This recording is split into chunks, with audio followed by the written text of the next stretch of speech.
Welcome to the Supercast. I'm your host, Superintendent Anthony Godfrey.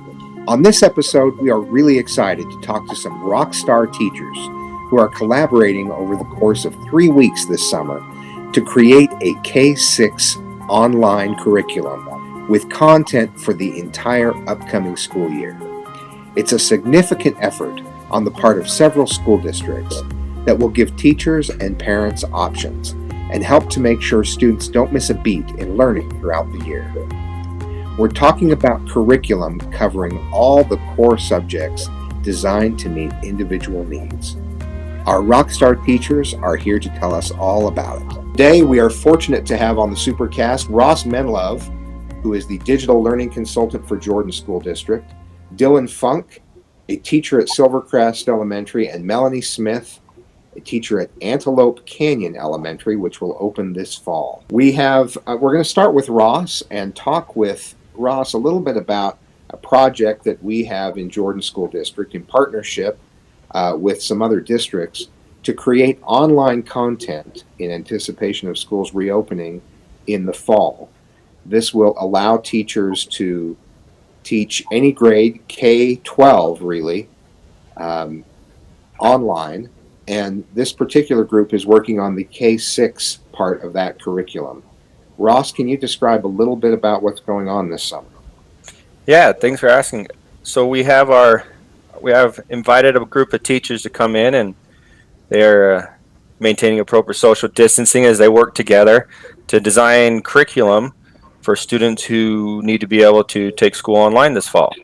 The teachers are working together to design the lesson plans and to look at the year-long curriculum and the standards and ensuring that the students are able to learn those standards while participating in an online environment.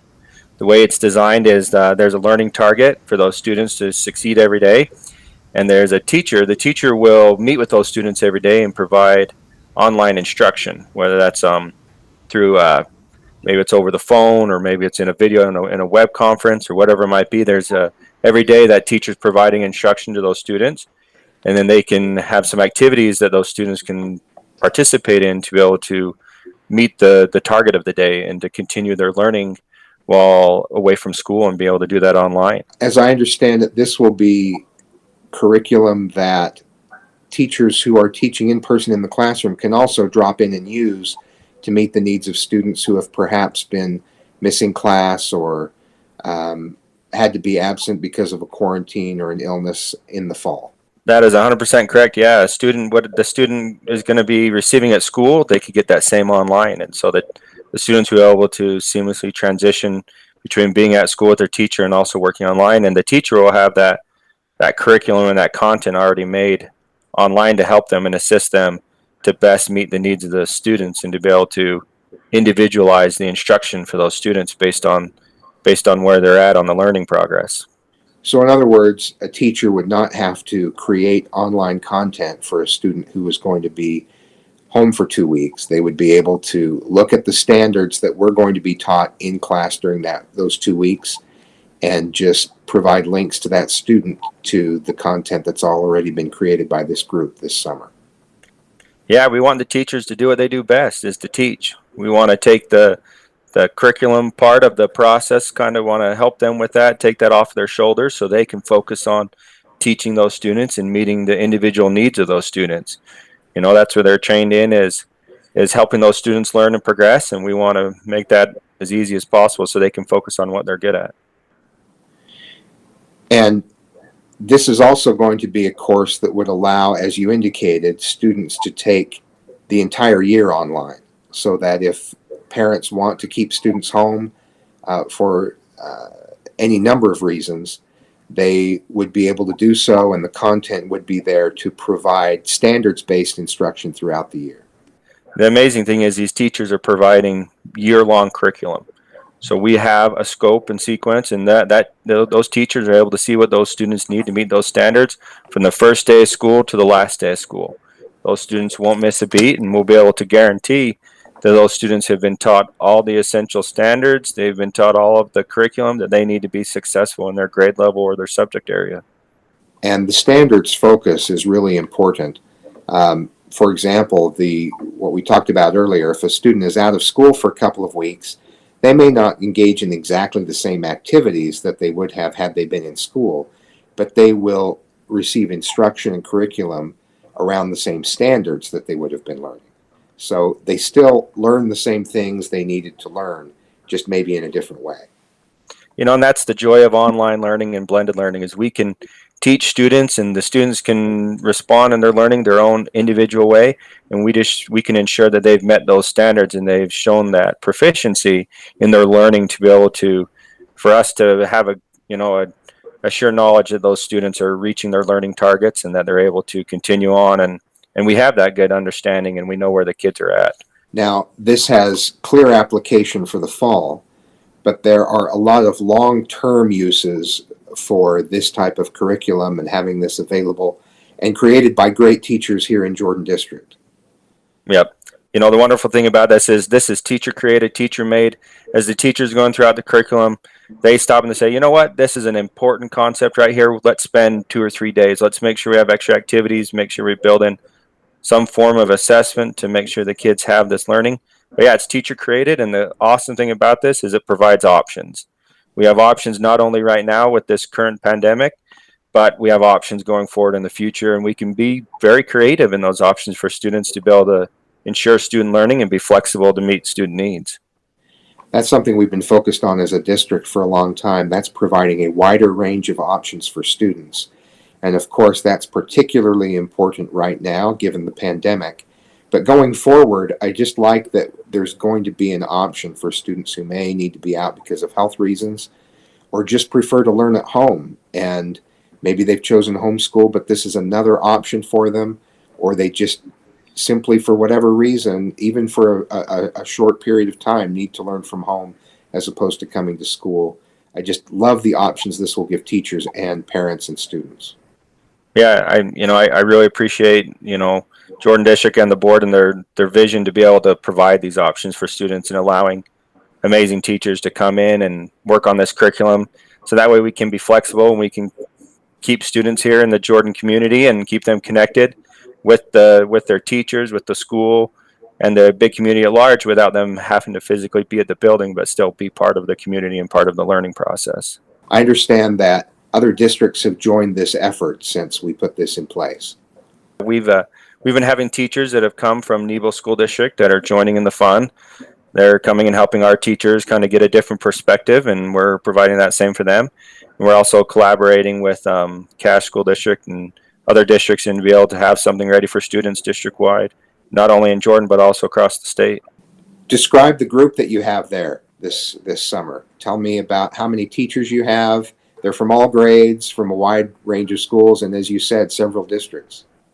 Yeah, the teachers we have about 50 teachers that have been coming in, and we have about 6 per grade level, and they're focusing on creating a reading course, a writing course, and a mathematics course. And then our science specialists at the district office are creating our science course. We're making sure in our writing course we incorporate social studies concepts. So we're making sure we cover all the different aspects of the Utah core curriculum.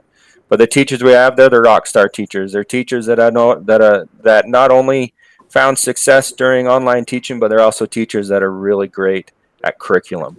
They're the teachers that understand student learning. They understand what activities and learning strategies teachers not only need to know, but also students need to participate in as they progress throughout the year. The amazing thing about these teachers is they're creating a year-long curriculum, and they understand how those students learn from in October and November all the way to February and March and even into May. And it's wonderful to see how they kind of put that whole thing together for an entire year of curriculum for students. Is it wrong that gives me goosebumps? I'm pretty excited about that. I just think it's wonderful.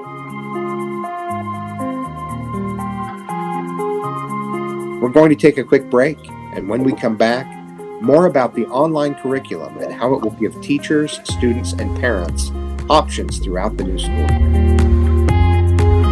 I'm Stephen Hall, Director of Jordan Education Foundation. In today's challenging and uncertain times, it is more important than ever before to support one another. Here at the Jordan Education Foundation, we invite you to join us in making sure children are not going hungry. Your $10 donation to the foundation will help us feed one student for a weekend, when food and meals may be very scarce for some. With food and hygiene supplies in the principal's pantries at Jordan school districts being depleted and in higher demand than ever before, every financial contribution made will help us to keep the pantries filled for students who would otherwise go without.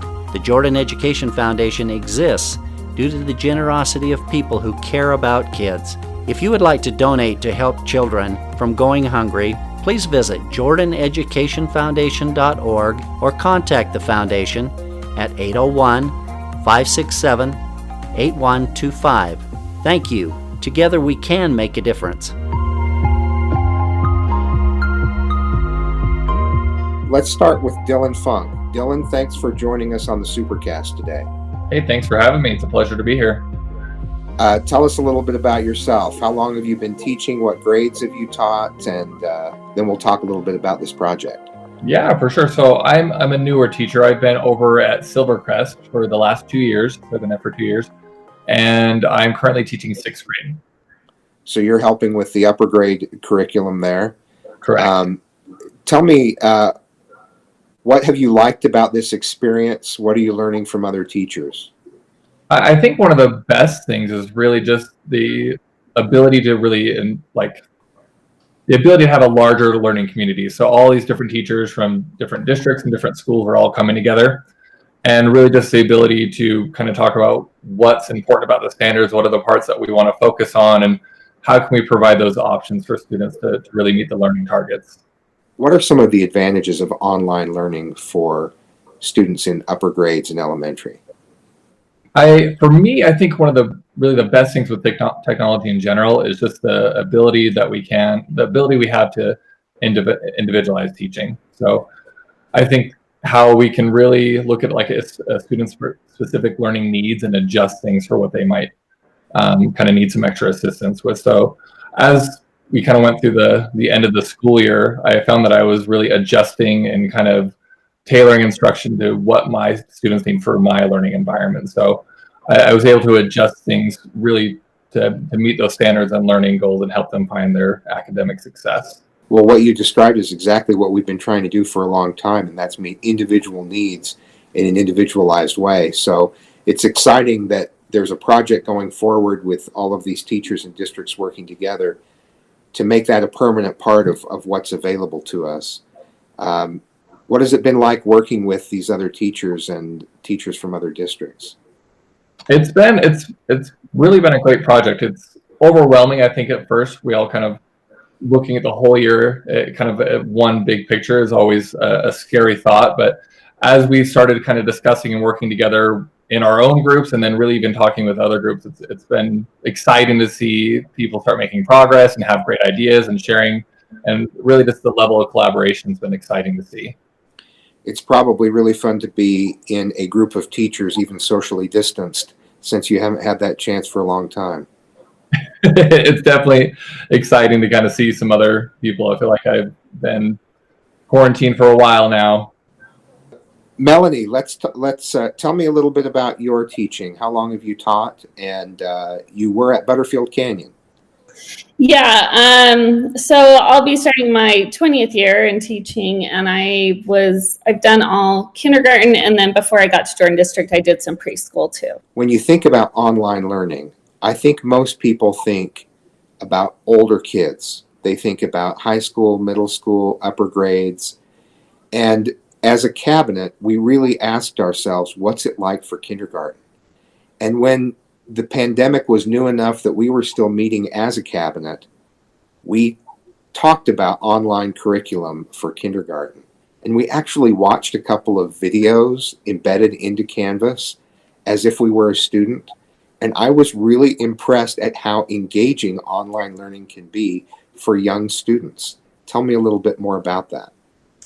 Yeah, I think a lot of people feel the same way that you explained, that it's kind of scary for younger kids because they don't have the ability to read like other kids do. But I think it's just kind of a mindset that you have to make, that you have to figure out how to make it accessible to kids, which we kind of do all the time in the classroom. And so it's just a matter of finding things that are engaging, making videos, getting past that uncomfortableness of making videos. We just all hopped on board to make it accessible to our kids. And we had a lot of parents who said how great and easy it was for their kindergartners to follow. So that was good feedback. Yeah, I think you're right. It's more natural than we would think for kids to learn online, even at a very young age. How did it feel for you to begin teaching online in the spring? Well, I think it's like all new things. It was overwhelming at first to figure out what would work best for our kids. And I think we talked to a lot of our parents too. We did some surveys to say what's working, what's not, so that we could get a clear idea of what to do, what that was best for our kids. And so even after the first week, our team was really good, and we just kept going, and it became something that became kind of our easy thing to do. We've all had to shift our thinking quite a bit over the last few months. How has working with these teachers and being part of this project influenced your teaching? I always feel like I'm learning, and so it's been so great to work with people from other districts because they always have different perspective. So it's been good to get that perspective, and hopefully it will help us be better teachers. I feel like too often we're just working along parallel tracks and we don't really talk to each other and we don't benefit from each other's knowledge. So I love that you're not only working with other teachers in our district, but particularly working with teachers in other districts. What advice would you give parents of young children to make online learning as effective as possible? I think first there needs to be really open communication with teachers and make sure whatever concerns you have that you're addressing. But just be open to the idea and know that we can help kids in whichever way they need. I think that's one thing that teachers are always good at. They're always adapting. You never have one year that's the same, and you don't have a group of kids that is the same. And so every year I have to figure out a new way maybe to teach a certain kid. And so I think parents just need to know that we could help their kids and to reach out. Dylan, what advice would you give for parents to help make online learning effective for students in the upper grades? I think I'd probably reflect what Melanie said, where communication is probably one of the biggest things. Just realizing that, teachers, students, parents, we're all on the same team and we all want the same thing for kids to succeed. So really talking back and forth and figuring out how we can kind of help, each other find that success, I think is really important. And then the other thing I think is kind of for teachers and parents is being willing to try new things. If a teacher needs to do something to help a student find success, that's awesome. And then, for parents, knowing that teachers are trying these new things and kind of being there and, helping us out and trying those new programs and the new activities to help students learn better. The point you both made about communication is really important. It's when parents and teachers are working in partnership that the most effective learning happens for students. And I think that's become particularly evident with the soft dismissal of school this last spring. This online course that is being created for every grade level is really going to help provide an added level of flexibility. What has surprised you most, either during the dismissal in the spring or creating courses for the fall? Melanie? I think the thing that has surprised me is that it really wasn't that hard to create things online, to move things from the classroom to online. It's just being willing to learn some new things. How about you, Dylan? And I think for me, one of the biggest things was just how many different resources there are out there. I use technology a lot in my classroom, and then just really when I started looking into it more, there's just so many things I discovered that would kind of increase the quality of my online content. Great. Both of you mentioned how daunting it was to switch to online learning in the spring, and then how daunting it was to just think about creating all this online content. but then teachers adapted to both. Things are going really well. So what do you look forward to in the fall? Hopefully we get some sense of normalcy where we get to see our kids. I'm excited that we aren't just as thrown into it. I feel like our content will be more thought out. Dylan? And I think for me, kind of in the future, I look forward to how a lot of my lessons and stuff have been really improved. I feel like technology and kind of this whole process has really challenged me as a teacher and helped me redesign and kind of look at some of my existing lessons. And I'm excited to kind of see how that continues in the future. Do you think that your teaching will ever be the same after this experience? I think for sure this whole kind of experience it's going to have a long-lasting effect on my teaching style for sure. I see myself using technology in different ways of engagement. And I think for the better, there's been a lot of great changes. How about you, Melanie? Yeah, I think none of us will have quite the same perspective on education as we did maybe a year ago. I think that we can take all of these great things that we've learned through learning. We've been trying to have blended learning, and this really has pushed us into making sure that we are using blended learning in our classrooms. I think that will really show for everybody. I think it will be a really positive, it can be a positive change. Yeah, we learn a lot from difficulties and from challenges, and the soft closure and anticipation of the fall certainly qualify as challenges. But I've just been deeply impressed at how teachers have risen to that challenge, adapted to it, learned from it, and stayed focused on the needs of students. And the two of you are a great example of that in action. So thank you for your great work in the spring and for your hard work on behalf of teachers throughout the district this summer.